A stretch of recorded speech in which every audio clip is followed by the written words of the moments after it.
تو میں ریکویسٹ کروں گا کہ دعوت اسلامی والے فیضان سنت سے دستبردار ہوں، فضائل اعمال والے، تبلیغ جماعت والے اپنی فضائل اعمال سے. اس میں قصہ کہانیاں، جھوٹے واقعات اور پتہ نہیں مطلب کیا کچھ موجود ہے، مطلب شرم آتی ہے.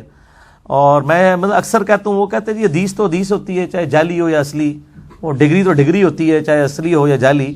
یہ مطلب دین کا معاملہ ہے، اس طریقے سے نہیں ہوتا میرے بھائیوں. اور میں اگر خود سے کوئی فتویٰ لگاؤں گا تو پھر ان کو یعنی برا لگتا ہے. تو میں ان بزرگوں کا حوالہ دیتا ہوں جو ان کے بھی بزرگ ہیں اور میرے بھی بزرگ ہیں، جنہوں نے میں بھی بزرگ ماننا. انہوں نے کہا نہیں کسی نے بزرگ نہیں ماننا، میں بھی ماننا بھائی کہ یہ لوگوں نے بزرگ. اہل سنت کے امام بخاری رحمہ اللہ کے شاگرد خاص، صحیح مسلم کے مؤلف سیدنا ابو الحسین مسلم بن حجاج القشیری المتوفى 261 ہجری، جنہوں نے صحیح مسلم شریف 7563 احادیث کا مجموعہ جمع فرمایا. انہوں نے مسلم شریف کا آغاز ہی مقدمے سے کیا ہے اور 92 روایات لے کے آئے ہیں، صرف یہ بات ثابت کرنے کے لیے کہ بھائی صرف صحیح حدیث ہی لی جائے گی، ضعیف الاسناد اور جھوٹی موضوع حدیثیں دین کے لیے نہیں لی جائیں گی. یہ میں بریلویوں کا ترجمہ ہی پڑھ کے سنانے لگوں گی. میں نے کتاب شبیر برادرز بریلویوں کا سب سے بڑا پاکستان میں ادارہ ہے، یہ ایچ ڈی کیمرے میں ذرا ان کو دکھائیں جی، یہ نہ ہو یہ کہ خود سے پڑھ رہا ہے. امام مسلم رحمہ اللہ کے کامنٹس، بریلوی مکتبہ فکر کے محمد محی الدین جہانگیر صاحب جنہوں نے پوری کتب ستہ کا ترجمہ کیا ہے، ان کا ترجمہ ورڈ بائی ورڈ امام مسلم کا مقدمہ جو صحیح مسلم کا حصہ ہے اس میں سے پڑھ کے سنا رہا ہوں. مسئلہ نمبر 36 میں نے یہ پورا مقدمہ جو ہے وہ پڑھایا ہے. اب آپ دیکھیں امام مسلم کیا کہتے ہیں. وہ کہتے ہیں دین میں احادیث کا معاملہ یہ بڑا کریٹیکل ہے. وہ کہتے ہیں کیونکہ یہ نہایت ہی اہم معاملہ ہے، کیونکہ دینی معاملات کے بارے میں احادیث کا تعلق 3 چیزوں سے ہوگا. نمبر 1 کسی چیز کو حلال قرار دینے یا حرام قرار دینے. نمبر 2 کسی امر یا نہی کے لیے یعنی نیکی کا حکم دینا اور برائی سے روکنا. اور نمبر 3 ترغیب یا ترہیب کے لیے یعنی کسی چیز کی فضیلت بیان کرنا اور کسی چیز کی وعید سنانا. ان 3 کیٹیگریز میں احادیث لی جاتی ہیں اور اس کے ساتھ یعنی تعلق ہوتا ہے. اگر راوی سچا اور امانت کا معدن نہ ہوا اور پھر جو شخص اس کی خامیوں سے واقف ہونے کے باوجود اسے ان لوگوں کے سامنے بیان نہ کرے جو اس سے ناواقف ہیں، تو ایسا شخص عام مسلمانوں کو دھوکہ دینے کی وجہ سے اپنے اس عمل کے باعث گنہگار ہوگا جو ضعیف روایتیں بیان کر رہا ہے. جب تک یہ نہ بتا دے کہ روایت پائی جا لیجئے، اس سے عمل نہیں کرنا. کیونکہ جو شخص ایسی روایات کو سنے گا وہ اس پہ عمل کرنا شروع کر دے گا یا اس کے بعض حصے پر عمل کرے گا، تو ایسا ہو سکتا ہے کہ ایسی کوئی روایت یا اس کا اکثر حصہ جھوٹ پر مشتمل ہو اور اس کی کوئی حقیقت ہی نہ ہو. باوجود یہ کہ مستند راویوں کے حوالے سے منقول صحیح احادیث موجود ہیں اور وہ اتنی تعداد میں موجود ہیں کہ کسی غیر مستند راوی کی روایت کی ضرورت ہی باقی نہیں. وہ کہتے ہیں کہ بھئی صحیح حدیثیں اتنی ہیں کہ آپ کو ضعیف حدیثوں کی ضرورت ہی نہیں ہے. یہ صحیح حدیثوں کی ضرورت اس لیے پڑتی ہے کہ لوگوں کو اس طرح کی جب جعلی باتیں سنائی جاتی ہیں تو لوگ اپریشیٹ کرتے ہیں. قصے کہانیوں میں لوگ خوش رہتے ہیں. قرآن تو بڑی ڈاڑی کتاب ہے نا بھائی، یہ سن کے تو لوگ خوش نہیں ہوں گے، ان کے مجمع چھٹ جائیں گے اگر یہ لوگ یہ جھوٹی کہانیاں بیان کرنا چھوڑ دیں تو. پھر امام مسلم لکھتے ہیں ہم نے ضعیف روایات اور مجہول اسانید کے بارے میں جو کچھ بیان کر دیا، ہمارا نہیں خیال کہ اب اس کی معرفت کے بعد کوئی شخص انہیں روایت کرنے کی کوشش بھی کرے گا جبکہ اسے پتہ چل جائے کہ اس میں اتنی کمزوری اور ذوق پایا جاتا ہے.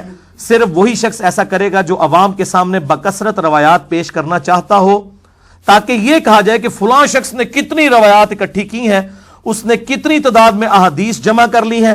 اور جو شخص ایسا کرے گا اور اس راستے پر چلے گا اسے علم کے بارے میں کچھ بھی نصیب نہیں ہوگا.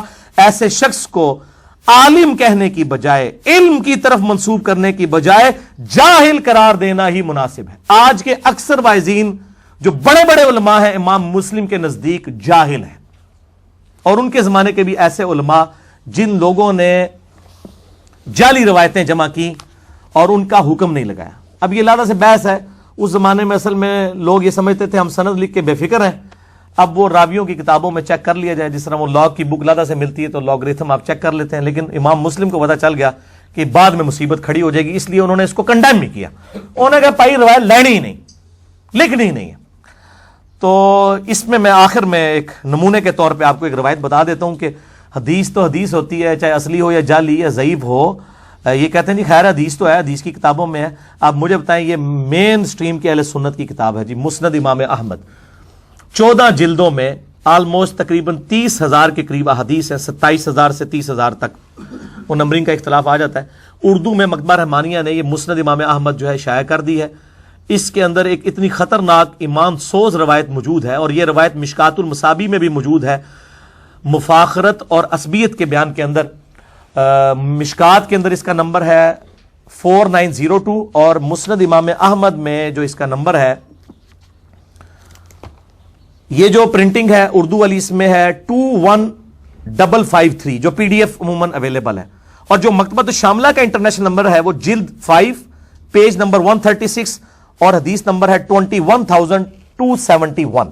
یہ دونوں نمبر میں نے لکھے ہوئے ہیں اور میں نے یہ حدیث دکھا دی۔ آپ ذرا ان کو ایچ ڈی کیمرے میں تسلی سے دکھائیں، ورنہ یہ لوگ کہیں گے یہ پتہ نہیں اپنی طرف سے روایتیں بیان کرتا ہے۔ یہ مشکات میں بھی موجود ہے 4902۔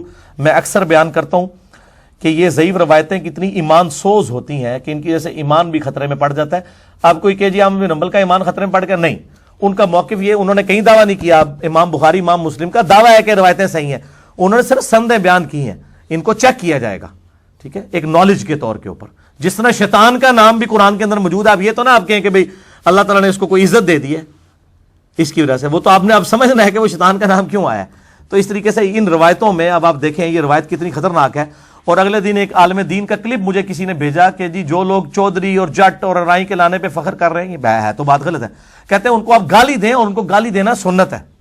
اور اس نے یہ روایت بیان کی، مجھے ایک بندے نے کہا کہ میں نے کہا یہ تو ہم کتنے عرصے سے پیٹ رہے ہیں، یہ روایت جعلی ہے۔ وہ کہتا ہے جی نبی علیہ السلام کی سنت ہے کہ جو اپنے خاندان پہ فخر کرے اس کو گالی دو، اور ان الفاظ کے ساتھ، یہ الفاظ استغفر اللہ توب الیہ، یہ الفاظ یہ ابی ابن کعب کہتے ہیں، چونکہ یہ روایت تو کمزور ہے، نبی علیہ السلام کی طرف منسوب ہے، کہ نبی صلی اللہ علیہ وآلہ وسلم نے فرمایا جو شخص اپنے جاہلی نسب پر فخر کرے اس کو کہو کہ اپنے باپ کا عضو تناسل کاٹ کے، اس کی شرمگاہ کاٹ کے اپنے منہ میں رکھ لے۔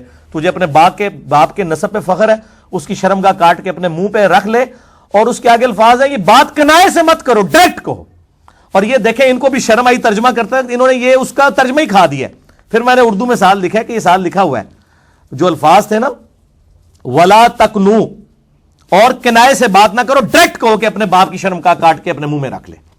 وَلِعَوْذُ بِاللَّهِ تعالیٰ، یہ بات نبی علیہ السلام کے مزاج میں بیٹھتی ہے۔ قرآن حکیم میں سورۃ القلم میں آیا آیت نمبر 4 میں وَإِنَّكَ لَعَلَىٰ خُلُقٍ عَظِيمٍ، اور بے شک اے محبوب صلی اللہ علیہ وآلہ وسلم آپ اخلاق کے بلند ترین درجے پر فائز ہیں۔ یہ اخلاق کا بلند ترین درجہ ہو سکتا ہے؟ یہ حدیث ہی جعلی ہے۔ حسن بصری مدلس ہے، اس میں ان سے روایت کر رہے ہیں، سما کی تصریح نہیں ہے، اور صحیح مسلم کے مقدمے میں موجود ہے کہ معن عن والی جو روایت ہے، ان کی روایت مدلس کی سما کی تصریح کے بغیر قابل قبول نہیں۔ مسئلہ نمبر 36 دیکھ لیں، اس میں میں نے یہ ساری ٹیکنیکل بحثیں سمجھائی ہیں، اور بخاری اور مسلم کی متفق علیہ حدیث ہے، مشکات میں بھی موجود ہے۔ مشکات میں انٹرنیشنل نمبر ہے 5813، کہ آپ صلی اللہ علیہ وآلہ وسلم کے بارے میں ابو سعید خدری کہتے ہیں کہ آپ صلی اللہ علیہ وآلہ وسلم میں کنواری لڑکیوں سے زیادہ شرم و حیا تھی۔ کنواری لڑکی یہ گفتگو کر سکتی ہے؟ اب دیکھ لیں سائملٹینیس کنٹراسٹ، ایک طرف مسند احمد کی جعلی روایت ہے، دوسری طرف قرآن اور بخاری اور مسلم ہے۔ اس لیے میں کہتا ہوں کہ ٹچ سٹون ہمارے پاس قرآن حکیم، صحیح بخاری اور صحیح مسلم ہے، اس کو آپ فالو کریں، اور یہ بزرگ بابوں کی کتابوں سے دستبردار ہوں۔ یہ میں اپنی گزارشات میں نے 2 علمی پوائنٹس کی شکل میں رکھ دی ہیں، دعوت اسلامی کے سامنے بھی، تبلیغی جماعت کے سامنے بھی، پازیٹیولی میں نے کوشش کی ہے۔ باقی میرے دل کا درد تھا، میں نے پہنچا دیا۔ اب اللہ تعالیٰ ہی کسی کو توفیق دے سکتا ہے کہ وہ حق بات کی پیروی کرے۔ اللہ تعالیٰ سے دعا ہے اس حوالے سے جو میں نے حق باتیں کی، اللہ تعالیٰ اس کو قبول فرمائے اور ہمارے دلوں میں راسخ فرمائے۔ اگر جذبات میں کوئی غلط بات نکل گئی تو دلوں سے محو کر دے، دور کر دے اور معاف بھی کر دے۔ کتاب و سنت کی تعلیمات کو، اجماع کو حجت مانتے ہوئے، اور جہاں پر ضرورت پڑے اجتہاد کو فالو کرتے ہوئے لوگوں تک پہنچانے کی توفیق عطا فرمائے۔ آمین ثم آمین۔